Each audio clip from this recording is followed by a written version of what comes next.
이제 다윗의 세대를 꿈꾸며라고 하는 이제 주제를 우리 함께 나누면서 그동안 여러 주제를 우리가 함께 다뤄보았는데, 우리가 이합전 시간에 사무엘하 5장 1절부터 5절의 말씀을 가지고 예루살렘의 왕 다윗이라고 하는 주제를 나눴는데, 오늘 그 남은 뒷부분의 주제를 가지고 여러분과 함께 또 말씀을 나누기를 원합니다.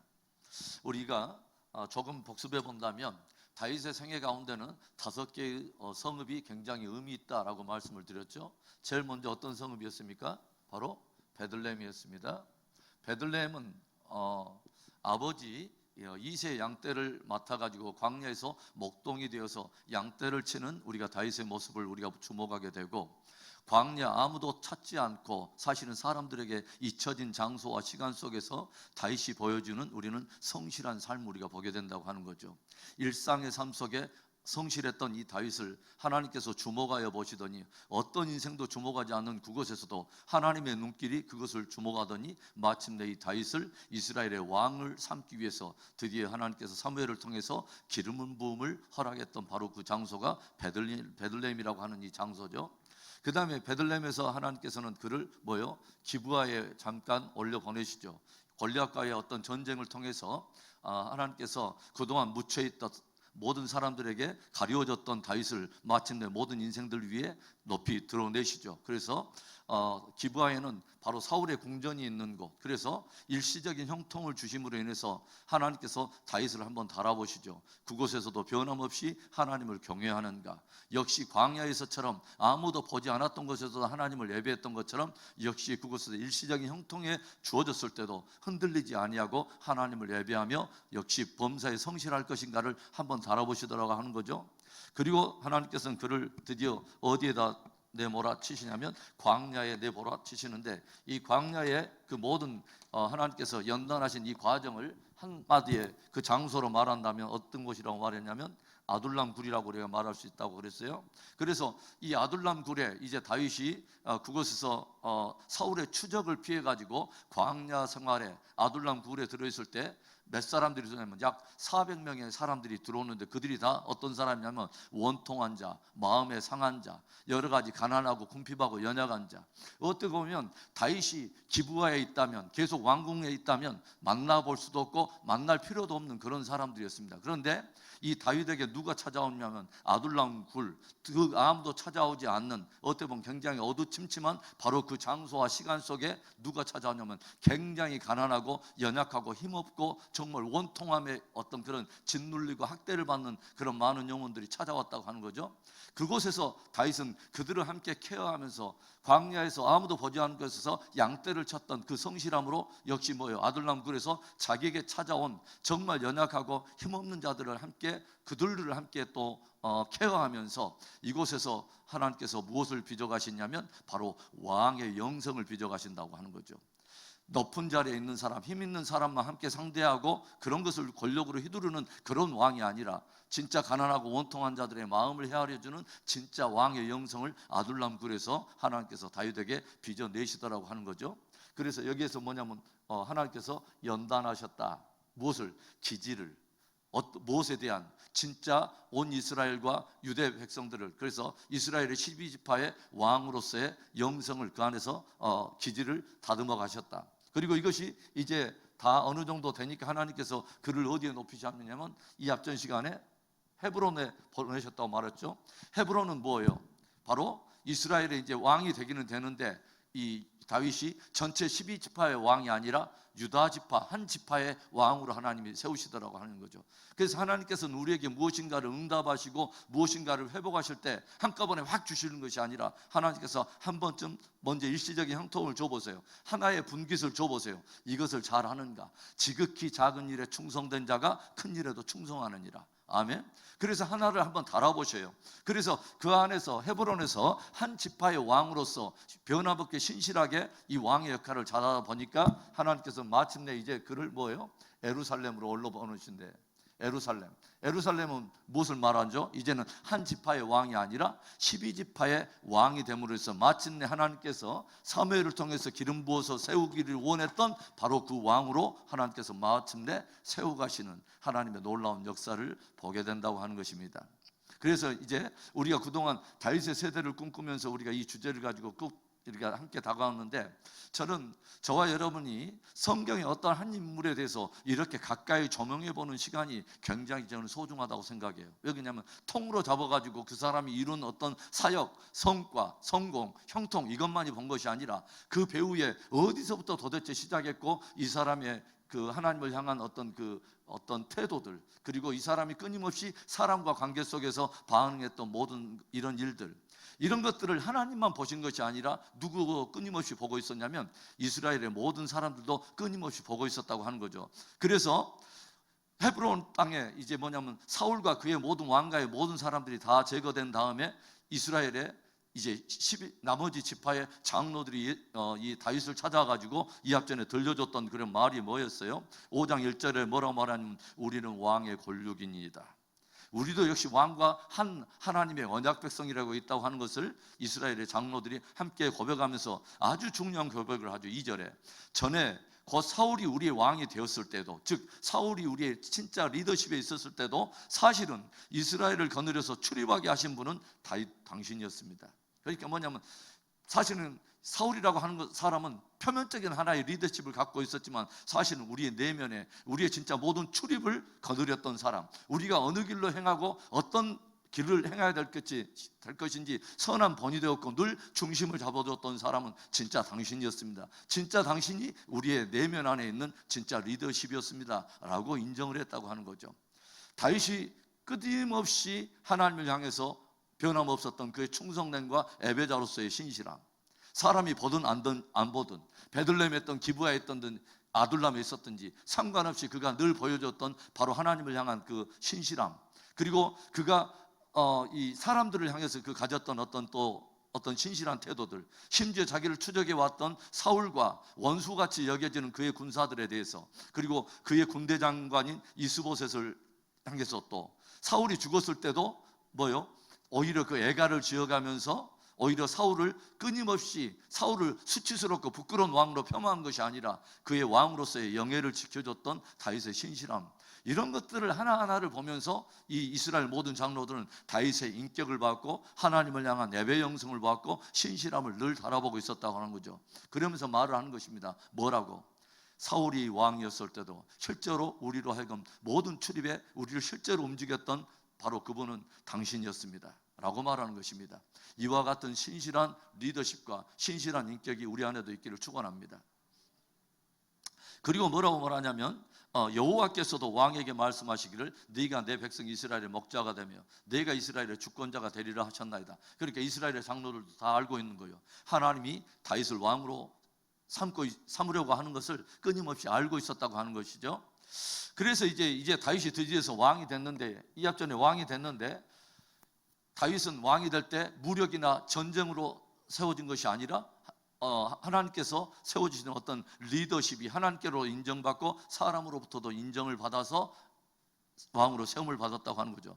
저는 때때로 그런 생각을 해요. 하나님도 사람을 달아보시지만 사람들도 사람을 달아보잖아요. 그렇죠? 우리가 그 이세 아들 다윗에게 사무엘이 가서 기름병을 가지고 그 기름을 부으려 할 때 이 사무엘의 마음도 굉장히 동했잖아요. 왜 그러냐면 표면적으로 외모를 가지고 굉장히 이것이 우리의 인간의 약함 아니겠어요? 딱 보니까 그 이세에 쳐다든 엘리압이 딱 보니까 삐까번쩍한 딱 이 귀골에 뭐냐면 이 장난이 아니에요. 딱 보니까 품위가 왕의 어떤 그 인품이 딱 묻어나오니까 사무엘이 딱 기름 딱 했고 콩기름 참기름인지 모르지만 하여간 부으려고 막 하니까 하나님의 마음이 뭐라 하죠? 이 사람은 아니다. 내가 이미 그를 버렸노라. 그래서 뭐냐면 하나님께서 첫째도 지나고 둘째도 셋째도 다 지나고 막 이러는데도 하나님께서 뭐라고 하냐면 사무엘의 마음이 흔들릴 때마다 사람은 뭐요? 사람은 외모를 보거니와 하나님 나 여호와는 중심을 보느니라. 그런데 여러분, 저는 때때로는 이 말이 굉장히 뭐냐면 하나님이 중심을 보기 때문에 우리의 중심이 무엇보다도 중요한데 그 뒤에 사람은 무엇을 본다고 그랬어요? 외모를 본다고 그랬어요. 그렇죠? 그러니까 사람들도 나름대로 무엇인가 사람을 달아본다고 하는 것이죠. 그러니까 하나님께서 어떤 그 사람을 세울 때, 초대교회도 사람을 세울 때도 뭐라고 말하냐면 성령과 지혜가 충만하면서, 그러니까 하나님을 향해서도 성령과 지혜가 충만할 뿐만 아니라 뭐라고 말하냐면 사람들로부터 칭찬 듣는 사람이어야 된다. 그러니까 뭐냐면 하나님께로부터 하나의 그 어떤 권위를 가지고 있지만 모든 사람들에도 늘 보편적인 어떤 삶의 신실성과 뭐요? 충성됨에 대해서 어느 정도는 인정을 받는 사람이 리더십이어야 된다라고 초대교회 7지사를 세우는 한 조건을 우리가 보지 않습니까? 아무튼 자, 그래서 이제 오늘은 이제 다윗이 왕이 되자마자 가장 먼저 한 일이 무엇이었다고 말을 딱 기록하고 있냐면, 왕이 되자마자 이제 6절부터 딱 나오는 이야기가 뭐예요? 여부수 족속이 차지하고 있는 예루살렘을 정복하는 일을 했다고 하는 거죠. 여러분 이상하죠? 다윗이 왕이 되자마자 다른 것을 다 내버려 두고 뭐냐면 예루살렘을 정복하러 전쟁을 일으킨 것입니다. 그래서 예루살렘을 딱 가보니까 전쟁에 그 전에는 어떤 족속이 그 예루살렘을 정복하고 있었냐면 여부수 족속이 차지하고 있었죠. 여러분 이상하죠? 여호수아와 그의 군대들이 요단강을 건너가지고 전쟁을 통해가지고 12지파가 다 자기의 기업을 얻었어요. 그렇죠? 기업을 얻었는데 어떻게 여부수 족속이 예루살렘을 정복하고 있을까요? 어떻게 보면 이스라엘의 전체 어떤 지역 중에서 가장 요긴하고 가장 중요한 지역을 가나안 족속이 차지하고 있었는데 여부수 족속이 차지하고 있었다고 하는 거죠. 어떻게 이런 일이 있었을까요? 사사기 1장 21절을 찾아가고 있습니다. 사사기 1장 21절에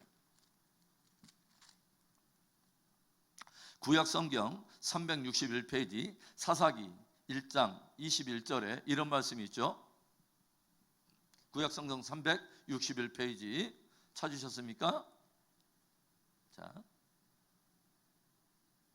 21절 1장 21절에 베냐민 자손은 예루살렘에 거주하는 여부수 족속을 쫓아내지 못하였으므로 여부수 족속이 베냐민 자손과 함께 오늘까지 예루살렘에 거주하니라. 그러니까 뭐냐면 여호수아가 각 지파별로 하여금 제비를 뽑아가지고 각 자기들이 차지할 땅을 제비 뽑게 했는데 베냐민 지파가 어디를 뽑았냐면 예루살렘을 차지할 수 있도록 그 땅을 제비를 뽑았는데 사실은 여부수 족속과 전쟁을 하면서 여부수 족속을 완전히 정복하지 못함으로 해서 예루살렘 땅에 여부수 족속이 그 땅을 점거하고 있었다고 하는 거죠. 그런데 여호수아 시대로부터 지금 뭐예요? 다윗의 시대까지는 근 약 400년의 시간이 흘러왔는데 400년 동안 사실은 뭐냐? 하나님이 주신 약속이 있었음에도 불구하고 그것을 차지하지 못했다고 하는 거죠. 하나님께서 우리에게 주신 하나님의 나라를 차지하라고 하나님께서 여러 말씀을 주시고 여러 약속들을 주시는데 우리들이 죄와 더불어서 어떤 것을 싸우지 못하고 어떤 그것을 계속 우리 안에 영토처럼 무엇을 남겨두고 무엇인 죄악의 어떤 이런 씨앗들을 남겨놓으면 이것이 우리 안에서 주리를 틀고 하나님의 나라가 이루어지는 어떤 전체적으로 이루어지는 것에 끊임없이 방해 역할을 한다고 하는 거죠. 그래서 이것이 점점 굳어지면 악은 그 모양을 점점 이렇게 용납하고 이런 것들을 놔두면 우리 안에 점점 이게 세력이 커지죠. 그렇죠. 죄가 가지고 있는 또는 악이 가지고 있는 어떤 그 전념성, 그것의 어떤 그 확장성은 굉장한 것이죠. 그래서 성경 우리에게 뭐라 하냐면 죄는 그 악은 모양이라도 보리라 라고 말을 하지 않습니까? 여러분 우리 안에 우리 내면에 죄의 어떤 그 모양들, 죄와 우리가 싸워서 우리의 내면 안에 또 우리의 삶 속에 하나님의 나라가 온전히 이루어지는 은혜가 있기를 바랍니다. 여부수 족속처럼 우리가 아직 정복하지 못한 영역은 어디 있는가? 하나님의 약속을 인해서 하나님의 나라를 세우라고 하나님이 주신 어떤 약속들이 있는데 내가 순종하지 못함으로 인해서 그것이 오히려 내 안에 오히려 주리를 들고 더 영향력 있게 그것으로 그 문제만 만나면 늘 나를 흔들게 만들고 나의 어떤 유혹거리가 되고 그런 영역은 없는가? 우리가 한 번쯤 점검을 해봐야 된다고 하는 거죠. 아무튼 자, 그래서 예루살렘을 올라가가지고 이제 정복을 하게 되는데 우리는 굉장히 다윗에게 그런 도전을 받게 된다고 하는 거죠. 뭐냐면 왜 다윗은 많은 도성이 있었음에도 불구하고 예루살렘을 그렇게 차지하기를 원했는가? 그래서 이학전에 저와 여러분이 어떤 말씀을 찾아봤냐면 신명기의 말씀을 찾아보면서 어떤 말씀이 있었어요? 신명기에 여호사와 그의 모든 백성들을 요단 바로 건너기 전에 모세가 다 모아가지고 하나님의 말씀을 들려주는 중에 뭐냐면 너희가 강을 건너서 차지하게 될 그 약속의 땅은 뭐요? 하늘로부터 비를 흡수하는 땅이요. 즉 뭐요? 천수답이라고 제가 말을 했죠. 이스라엘의 모든 농경지는 기이한 어떤 그 토지를 갖고 있는데 천수답의 어떤 농경지를 가지고 있다고 하는 거죠. 뭐냐면 모든 농사를 하늘로부터 내리는 비에만 의존해야 되는 바로 천수답 형태를 가지고 있다고 하는 거죠. 굉장히 중요한 영적 의미가 있다고 말씀을 드렸어요. 하나님의 백성들은 하나님께로부터 은혜가 있어야 삶을 살게 된다고 하는 거죠. 하나님의 은혜가 있어야 된다고 하는 거죠. 여러분, 저와 여러분의 모든 삶에는 하나님의 은혜가 있어야 됩니다. 저와 여러분은 오늘도 하나님의 은혜가 필요한 사람들이죠. 할렐루야. 그래서 여러분, 똑같은 일을 하더라도요, 내 힘으로만 하면 얼마나 퍽퍽해요. 그런데 성령의 단비가 내리고 하나님의 바람이 불어주고 무엇인가 하나님께서 배경과 무슨 백이 되어주신다면 굉장히 그 일들이 일사불란하게 막 되어지는 것들 우리가 보지 않습니까? 할렐루야. 그래서 우리는 은혜의 성령을 구해야 되고 은혜의 성령에 늘 충만하며 우리가 있어야 된다고 하는 것입니다. 할렐루야. 그래서 여러분, 천수답이라고 하는 거죠. 그리고 그곳에서 뭐냐면 너희가 그 땅에 들어가거든, 이합전에 그런 말씀을 찾아봤죠. 뭐냐면 너희의 속죄제나 속건제나 11조나 모든 것들을 아무데나 가지고 드리지 말고 내가 내 이름을 두려고 택한 바로 그곳에 가서 반드시 그것을 드려야 된다라고 주님께서 여러 번 말씀하시죠. 그러면 이스라엘의 여러 지파 가운데 주님께서 그 지파의 성읍 가운데 주님께서 자기의 이름을 두시려고 빼어낸 성읍이 어디였습니까? 그곳이 바로 예루살렘이었다고 하는 것이죠. 할렐루야.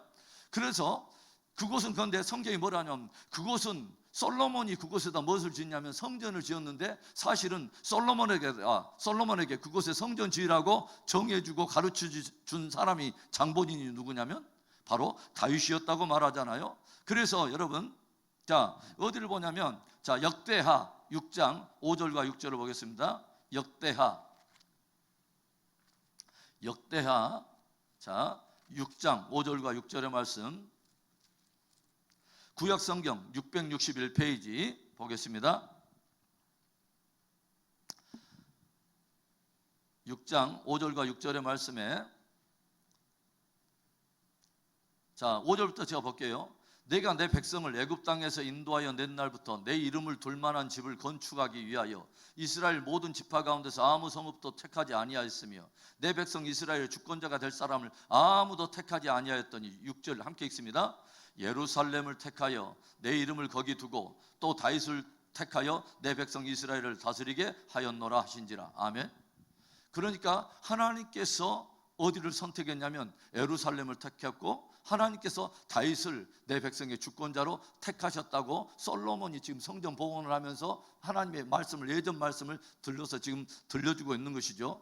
그러면 여러분, 어떻게 이 다윗은 하나님께서 이 예루살렘에 당신의 눈길을 두고 계신다고 하는 것을 어떻게 알았느냐 하는 거죠. 그러니까 다윗은 말씀으로 본다면 다윗은 늘 말씀에 사로잡혀 있었다고 하는 것을 알죠. 신명기의 말씀을 통해서도 뭐냐면 하나님께서 하나님께서 당신의 이름을 두시려고 특별히 어떤 빼낸 성읍이 있는 것이구나. 어떻게 그런 성읍이 있을까 하고 깊이 묵상을 했을 거 아니에요. 그리고 어떤 특별한 어떤 장소가 있다는 것을 이 다윗이 계속 묵상하는 가운데 결국 이것을 간파해 냈다고 하는 거죠. 여러분, 그 2번 주제, 예루살렘을 취하라라고 하는 주제 가운데 여러분이 나온 유인물, 마지막 시편 132편 13절과 14절의 말씀을 보겠습니다. 함께 읽어봅시다. 시작. 여호와께서 시온을 택하시고 자기 거처를 삼고자 하여 이르시기를 이는 내가 영원히 쉴 곳이라 내가 여기 거주할 것은 이를 원하였음이니라. 아멘. 그러니까 뭐냐면 다윗이, 시편 132편은 다윗의 시편입니다. 다윗이 뭐라고 말하냐면 무엇인가를 알았다는 거죠. 뭐요? 하나님의 마음이 시온에 있다는 것을 알았다는 거죠. 자기 이름을 두시려고 자기가 영원히 거주할 것으로 한 곳을 선택했다는 것을 다윗이 알게 됐다고 하는 거죠. 할렐루야. 다윗은 굉장히 신비로운 사람이죠. 늘 하나님의 마음이 어디에 가 있는가를 늘 주목하던 가운데 마침내 하나님의 뜻을 한 것입니다. 여러분, 오늘 우리는 주의 백성이라고 하는 우리가 찬송을 들었는데 그곳에서 우리는 간절한 우리의 소원을 담아서 이런 찬송을 했어요. 뭐요? 하나님의 나라가 이 땅에 이루어지게 하시고 주의 뜻이 이 땅에 이루어지기를 원하나이다. 아멘. 이건 주님께서 가르쳐 주신 주기도문의 아주 핵심적인 거죠. 하나님의 나라가 임하게 되고 뭐요? 주의 뜻이 이 땅 가운데 이루어지는 것이 예수님의 뜻이었고 사실은 뭐요? 다윗의 마음이었다고 하는 거죠. 할렐루야. 그래서 다윗의 세대를 꿈꾸며라고 하는 이 주제 속에 저와 여러분이 오늘 꿈꿔야 될 것이 뭐요? 하나님의 꿈이 나의 비전이 되고, 할렐루야. 이것이 지금 다윗에게 똑같이 함께 연결되는 아주 중요한 이슈 아닙니까? 그렇죠. 할렐루야. 그래서 여러분, 이 예루살렘이라고 하는 한 주제 가지고 저는 예전에 하나님의 어떤 그 뜻을 함께 나누는 가운데 굉장히 중요한 이슈를 여러분에게 말씀을 드렸어요. 여러분, 예루살렘을 이해한다는 것은 굉장히 중요해요. 제가 여러분들에게 권하고 싶은 것은 성경을 볼 때 가장 미시적인 관점으로서는 이 말씀을 받을 때 내 개인적인 관점으로 내가 접목해서 순종해서 열매를 맺는 게 좋은 성경적 신앙이에요. 그러나 미시적인 관점에서는 나 개인적으로 적용하지만 거시적인 관점이 하나 있어야 된다고 하는 거죠. 거시적인 것은 뭐냐? 전체 통으로 보면서 하나님은 도대체 어떤 일을 이루려고 하느냐 하는 하나님의 뜻을 우리가 주목해야 된다고 하는 거죠. 할렐루야. 그래서 그러면 하나님께서는 어떤 일을 이루시려고 하는가 하는 이 거시적인 안목이 보일 때 우리는 일들이 역사 속에 성취되는 것들을 보면서 하나님의 시간이 지금 이때쯤 지나가고 있구나. 이럴 때 우리는 무엇을 위해서 기도해야 되는구나. 하나님의 뜻이 이루어지는 그 일들을 위해서는 내가 무엇을 기도 제목으로 붙들어야 되는구나 하는 것들을 우리가 깊이 한번 생각해 보게 된다고 하는 거죠. 여러분, 자, 그래서 제가 예루살렘이라고 한 주제를 여러분에게 한번 말씀을 드린 적이 있어요. 그래서 이것을 다시 한번 여러분과 조금 이렇게 나눠보기를 원해요. 굉장히 저한테는 중요한 주제라고 생각해요. 왜냐하면 제가 예전에 미국에서 목회할 때 우간다 사역을 다 내려놓고 미국에서 목회할 때 굉장히 마음속에 고통스러운 거예요. 왜 하나님께서는 우간다로 다시 돌아가고 싶은데 왜 미국에 이렇게 남기실까? 도대체 왜 남기시려고 하는 거가? 그래서 미국에 이렇게 선교사님들이 공부하러 왔다가 다시 이제 공부 마치고 선교지로 돌아가는 모습만 보면 너무너무 내가 마음이 아픈 거예요. 나도 빨리 선교지로 돌아가야 되는데 왜 하나님께서는 여기에 나를 두신 거야? 그런데 어느 날 조용히 너무 마음이 아파가지고 이렇게 누워있는데 갑자기 어떤 한 단어가 이렇게 제 안으로 들어와요. 그게 뭐냐면 이거였습니다. 예루살렘. 그러니까 이상하잖아요. 우간다 선교사에게 갑자기 뭐 해답이 없는 나에게 갑자기 어떤 한 단어가 왔는데 그게 뭐예요? 예루살렘이라고 하는 단어가 왔어요. 그래서 제가 그 뒤로부터는 예루살렘? 이게 뭐야? 그러면서 그 다음부터 제가 예루살렘을 중심으로 성경을 다시 한번 뒤지기 시작했어요. 창세기부터 계시록까지 쫙 뒤지면서 놀라운 것을 발견했어요.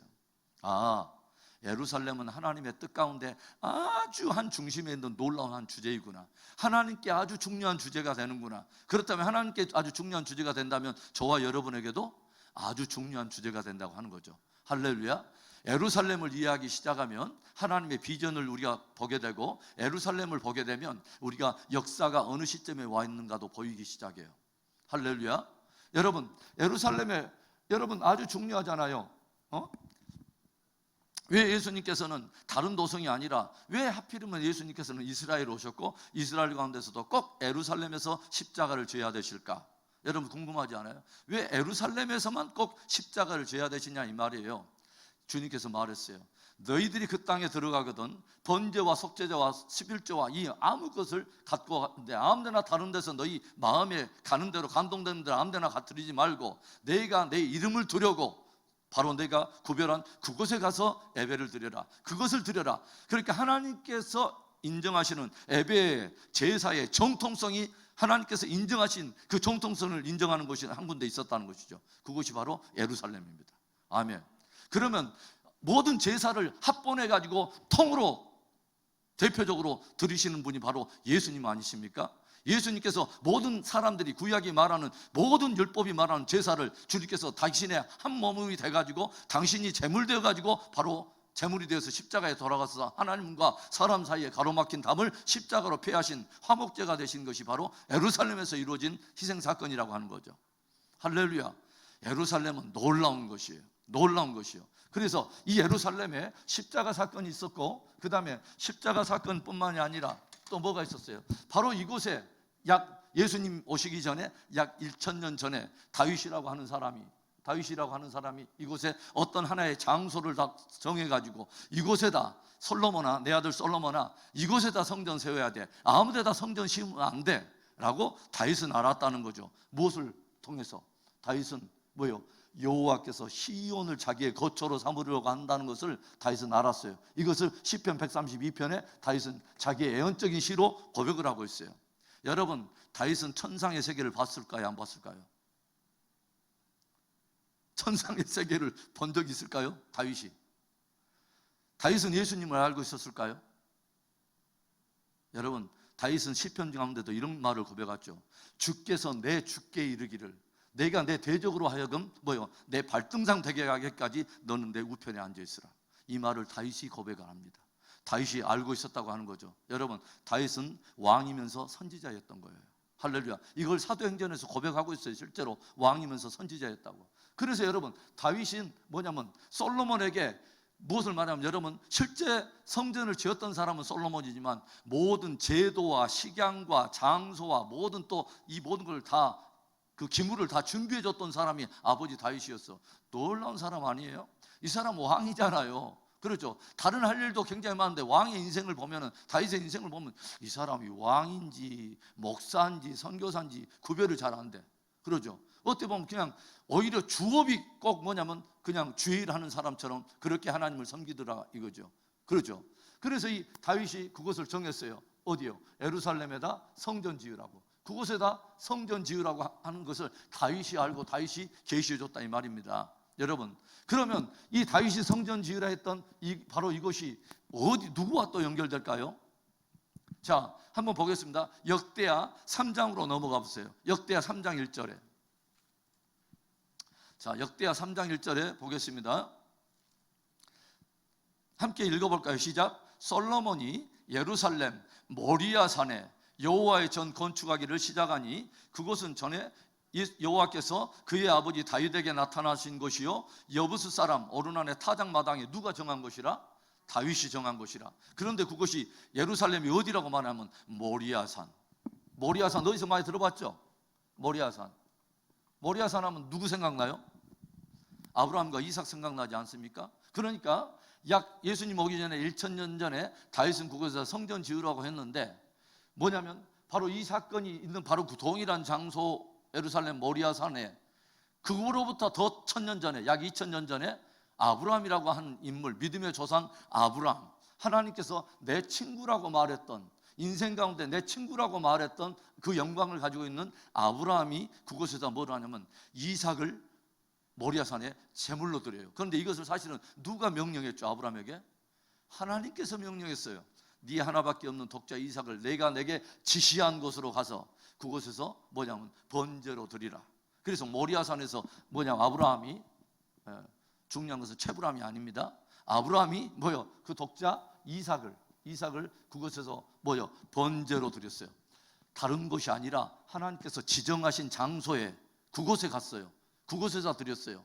다른 데서 드린 게 아니라 하나님이 정하신 장소에, 하나님께서 예배의 정통성, 제사의 정통성을 지정하신 바로 그곳에서 아브라함으로 하여금 먼저 제사를 드리겠다고 하는 것이죠. 그곳에서 기이하죠. 뭐냐면 이삭이라고 하는 사람, 이 사람 독자예요. 하나밖에 없는 외아들이에요. 그런데 이 독자이면서 이 사람이 모리아산에 제사를 드리는데 하나님께서 기이한 일들을 행하시죠. 갑자기 막 칼 빼가지고 이삭을 막 쳐 죽이려고 하는데 하나님께서 오히려 말리잖아요. 그러죠. 그러면서 뭐라면 아브라함아, 네 독자 이삭에게 칼 끝 하나 대지 마라. 그러면서 뭐냐면 갑자기 아브라함의 눈을 열어서 뭘 보게 하냐면 저 숯불 사이에 뭔가가 뿔이 걸려있는 양을 보게 한다고 하는 거죠. 양. 그러죠. 양. 그래서 이 양을 대신해 가지고 번제단에 올리죠. 그러니까 이 번제단에 올랐던 이 제물은 두 가지예요. 하나는 뭐냐면 이삭이 먼저 올라갔어요. 그렇죠. 제물이 됐어요. 그런데 실제로 사실은 그 위에서 죽은 것은 이삭이 아니라 뭐냐면 양이 죽었습니다. 하나님께서 준비하신 양. 그래서 여러분, 독자이면서 하나님의 양이신 분이 한 분이 계세요. 누구죠? 예수님이에요. 그러니까 하나님께서는 당신의 친구라고 말하는 아브라함에게 그냥 말로만 친구가 아니라 당신 안에 있는 바로 그 마음과 당신이 행하고자 하는 바로 아주 중요한 사건을 실제적으로 아브라함에게 경험하게 함으로 인해서 아버지의 마음, 아들을 내어준 아버지의 마음을 공유하게 하시고 하나님의 사랑을 그로 하여금 함께 나눌 수 있도록 아브라함에게 그것을 경험하게 하셨다고 하는 거죠. 할렐루야. 그래서 예루살렘 모리아산에 바로 독자이면서 양인 바로 그분이 2000년 후에 바로 이루어질 바로 그 일을 아브라함과 먼저 모형적으로 먼저 행하게 했다고 하는 것이죠. 할렐루야. 그래서 예루살렘이라고 하는 것이 이게 단순한 장소가 아니더라고 하는 거죠. 그렇죠. 그리고 성경에 보니까 예루살렘에서부터 뭐가 시작돼요? 성령의 역사가 시작되죠. 너희는 아버지께서 약속하신 것이 너희에게 임할 때까지 예루살렘을 떠나지 마라. 그러니까 뭐냐면 성령의 역사가 어디서부터 시작되냐면 예루살렘부터 시작돼요. 신비한 곳이죠. 아주 신비한 곳이죠. 이곳에서 십자가의 사건이 있었고 바로 이것이 하나님이 지정하신 것이고 이곳에서 성령의 역사가 시작되면서 그곳에서부터 성령이 태동하면서 무엇이 시작돼요? 교회가 태동돼요.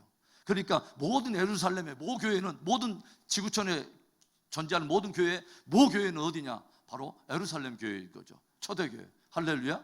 아주 중요한 거죠. 그래서 여기서부터는 이제는 뭐냐면 이방의 어떤 그 구원의 역사로 막 평창에 들어가잖아요. 그렇죠. 구약이 유대인의 구원을 위한 하나의 역사였다면 신약은 뭐냐? 이방인을 향한 하나의 구원의 역사로 이제 펼쳐가는데 그 분기점에 뭐가 있냐면 예루살렘에 있다고 하는 거죠. 할렐루야. 그래서 여러분 예루살렘부터 성령의 역사가 시작되고 뭐냐면 교회의 역사가 시작돼요. 그래서 이방인들과 뭐냐면 유대인들이 십자가 안에서 함께 한 몸을 이루어서 이제는 하나님의 나라가 온 우주적으로 역사를 흘러타고 계속 확장해가는 역사를 보여주는데, 여러분 그렇다면 이제는 복음이 예루살렘부터 시작됐다면 여러분 땅끝은 어딜까요? 땅끝까지 이르러 내 복음이 증거되리라. 여러분 땅끝은 바로 처음 시작됐던 바로 그곳으로 돌아와야 바로 그것이 끝이에요. 무슨 말인지 알겠어요? 그래서 여러분 그러면 예루살렘에서 시작된 복음은 결국은 무엇으로 인해서 열매를 맺게 될까요? 바로 유대인들이 주님께로 돌아오는 그 일들이 또 일어나게 되는 것입니다. 그것은 뭔 말이냐면 지금 유대인들은 누구를 몰라요? 예수님을 몰라요. 그렇죠.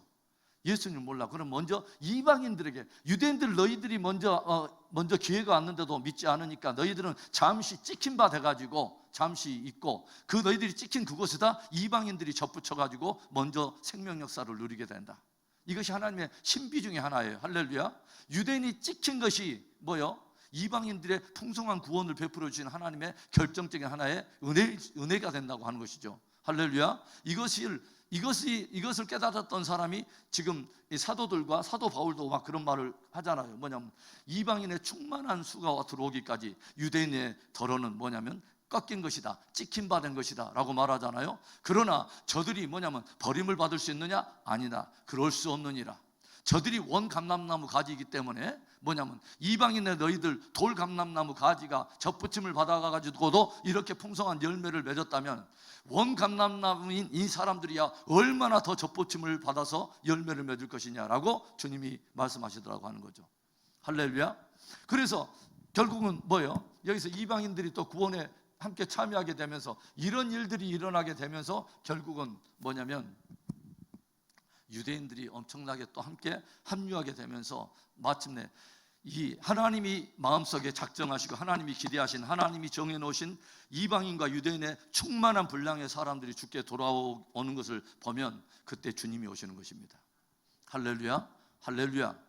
그리고 아주 기이한 것이 있어요. 여러분 예루살렘을 보면 우리는 역사의 어떤 마지막 끝에 굉장히 중요한 것을 봐요. 뭐냐면 이스라엘과 예루살렘은 역사 속에 하나님이 구원의 어떤 중요한 하나의 포인트로 모든 사람들이 알 수 있도록 정해놓은 하나의 어떤 시그널과 같은 거예요. 하나의 사인이에요.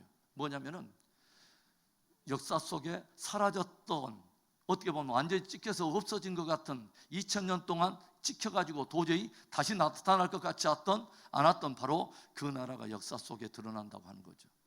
이스라엘이 다시 역사 속에 드러나고 뭐냐면 또 예루살렘이 또 회복되기 시작하고, 그러면 이제 거기에 이제 무엇이 딱 하나 지어지면 끝나냐면 성전이 이제 그곳에 다시 지어지게 된다고 하는 거죠. 그리고 그곳을 중심으로 하나의 치열한, 가장 강력한 치열한 하나의 전쟁이 하나에 일어난다고 끊임없이 주님은 말해요. 뭐요? 예루살렘이 군대들에 의해서 다시 휩싸이는 날이 올 것이다. 뭐냐면 결국은 마지막 지금 일어나고 있는 많은 전쟁의 시그널은 결국은 어디로 갈 것 같아요? 하나님의 역사 속에는 결국은 일어나야 될 전쟁들일 거예요. 그런데 하나님의 역사 안에는 이 전쟁들은 점점 뭐요? 참 여러분 이상하죠.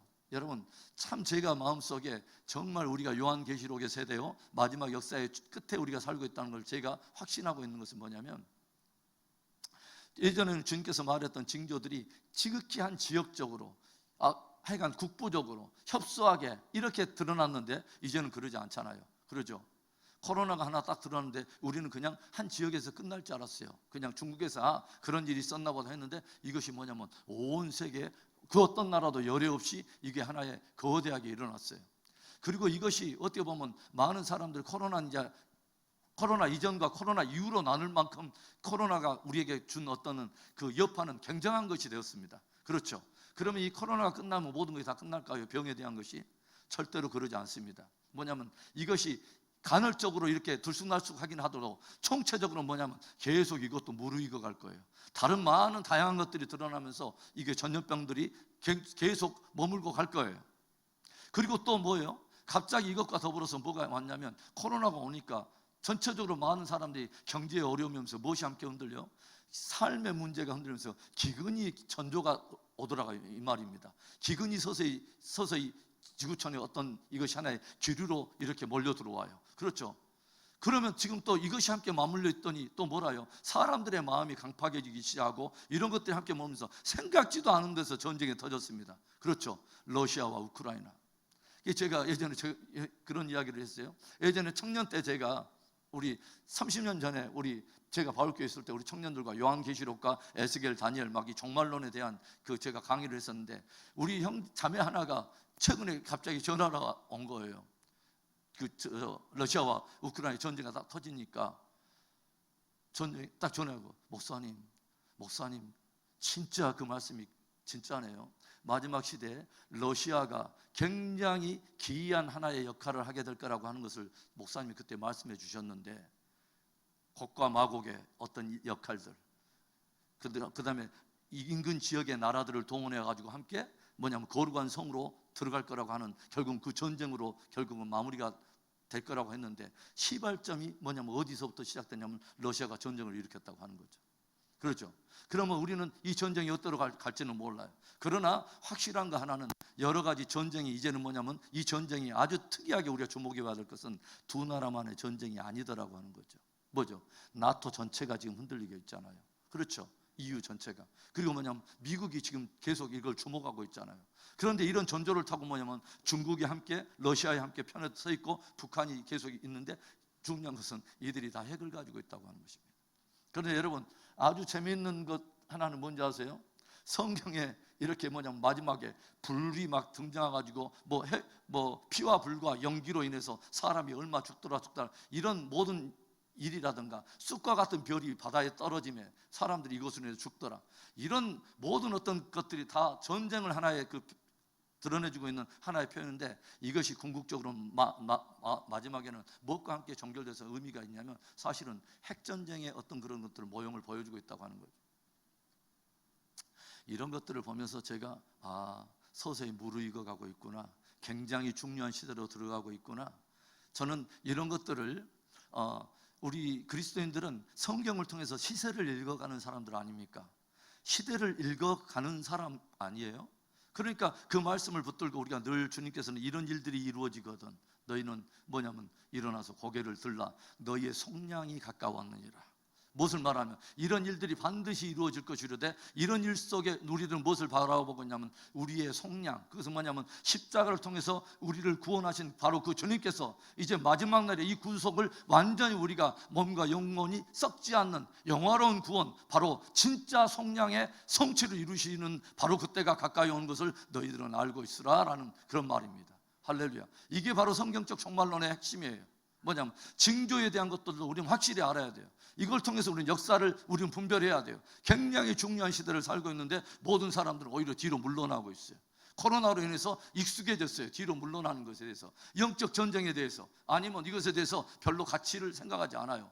그냥 이대로 가는 것도 무난하다, 모든 것에 대해서 그냥 적절한 선에서 그냥 굉장히 중요한 시대에 살고 있어요. 여러분, 마지막 때는 깨어 있어야 돼요. 아주 중요해요. 경건에 깨어 있어야 됩니다. 내가 내 의무적으로 나도 모르게 허려운 듯 흘러가고 있으면 안 되는 거예요. 히브리서에 그 말을 말하죠. 뭐냐면 허려운 듯 떠나가지 않게 하라고 말하잖아요. 나도 모르게 세상의 탕류에 나도 모르게 그렇게 흘러가지 말라는 거죠. 여러분, 굉장히 중요한 시대를 살고 있어요. 예루살렘 굉장히 중요하죠. 그래서 이걸 좀 더 거시적으로 본다면 결국은 뭐냐면 이 전쟁에 휩싸이면서 결국은 주님께서 오시는데 천년 왕국의 수도가 어디냐면 새 예루살렘입니다. 성경은 이걸 가르쳐주고 있어요, 여러분. 그래서 새 예루살렘 성이 왜 성경의 마지막 이야기가 새 예루살렘으로 끝난지 아세요? 굉장히 신비롭잖아요. 예루살렘은 새 예루살렘의 이야기로 딱 끝을 나고 있어요. 그러면 새 예루살렘은 이라면 원래 이런 것의 그 의미를 제가 예전은 첫째 하나님께서 타락하기 이전에 에덴 동산과도 제가 그 의미를 함께 제가 연결했어요. 그렇죠. 하나님께서 여러분 인간의 죄를 속죄하기 위해서 인간의 허물을 가려주기 위해서 가장 먼저 동물을 잡았던 희생의 장소가 어디냐면 에덴 동산입니다. 그렇죠. 무화과 나무 있고 적절하게 가리고 있었을 때 하나님께서는 뭐냐면 친히 가죽옷을 지어서 인간들의 수치를 덮었어요. 그 말은 뭐냐면 창조주 하나님의 생명의 주님께서 당신의 피조물 중에 어떤 한 짐승의 피를 봤다는 것입니다. 그리고 그 피로 말미암아 그 가죽으로 인간들의 수치와 죄를 가렸다고 하는 복음의 원형이 바로 거기에 있는 것입니다. 할렐루야. 여러분, 굉장히 중요한 안목이에요. 성경을 볼 때 미시적으로 나에 적용된 그날의 복음도 중요하고 내 삶에 적용하는 개인적인 복음도 중요하지만 진짜 우리가 중요한 것은 하나님의 나라가 이루어지는 또 거시적인 안목도 있어야 된다고 하는 것입니다. 할렐루야. 자, 그래서 이제 딱 2분만 이제 하고 이제 딱 끝낼게요. 보면 이제 뭐냐면 예루살렘의 이야기에 대한 것은 제가 여러분에게 그 정도만 하고, 오늘 보니까 어떤 것이냐면 다윗이 이제 왕이 된 후에 누가 쳐들어왔냐면 바로 블레셋이 쳐들어왔어요. 뭐냐면 하나님의 나라가 이루어지는 것을 늘 거스리는 하나의 세력이 있죠. 그렇죠. 사단의 세력이 하나의 그 모형과도 같은 거예요. 하나님의 나라가 세워지는 것. 그렇죠. 교회가 세워지고 하나님의 뜻이 이루어지고 하나님의 나라가 세워지고 뜻이 이루어지는 것을 뭐냐면 사단은 늘 이것을 방해한다는 거죠. 다윗이 왕이 되는 것을 되자마자 블레셋이 이 소식을 듣고 쳐들어왔습니다. 우리 안에 예수님이 왕이 되는 것을 싫어하는 세력이 있죠. 주의 몸된 교회에 예수님이 왕이 되는 것을 싫어하는 어떤 그런 영적 어떤 공격들, 아니면 하나님의 나라가 이 세대 속에 자리 잡으려 할 때 어떤 거대하게 어떤 공격하는 많은 세력들이 있다고 하는 거죠. 그런데 이때에 블레셋 사람들이 몰려오고 있을 때 어디서 전투가 벌어지냐면 르바임이라고 하는 곳에 전투가 벌어지죠. 이 르바임이라고 하는 곳의 전투 이야기가 17절부터 쭉 나오는 이야기입니다. 5장 17절부터. 그래서 그때 이제 함께 있을 때에 다윗이 어떻게 반응하냐면 19절에 다윗이 여호와께 여쭈어 이르되 내가 블레셋 사람에게로 올라가리까 여호와께서 그들을 내 손에 넘기시겠나이까. 그러니까 전쟁을 앞두고 다윗은 그날에 전략을 하나님께 물은 것입니다. 하나님, 제가 올라가야 됩니까? 하나님이 블레셋을 나한테 붙이겠습니까? 그러니까 주님께서 올라가라, 내가 반드시 블레셋 사람 내 손에 넘기리라 하고 다윗이 바알브라심에 이르러서 거기서 그들을 치고 다윗이 말하되 뭐라면 여호와께서 물을 흩음과 같이 내 앞에서 내 대적을 흩으셨다 하므로 그곳의 이름을 바알브라심이라 하였더라.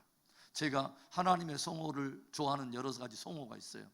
지극히 높으신 하나님 엘 엘리온의 하나님, 전능하신 하나님 엘샤다이 하나님, 몇 가지 칭호가 있는데 그 중에 하나가 바알브라심입니다. 흩어버리시고 돌파하시는 하나님. 여러분, 하나님은 돌파하시는 하나님이에요. 저는 늘 그런 기도를 해요. 하나님, 내 안에 하나님을 거스르는 일이 있다면 하나님이여 성령으로 나를 돌파해 버리시옵소서.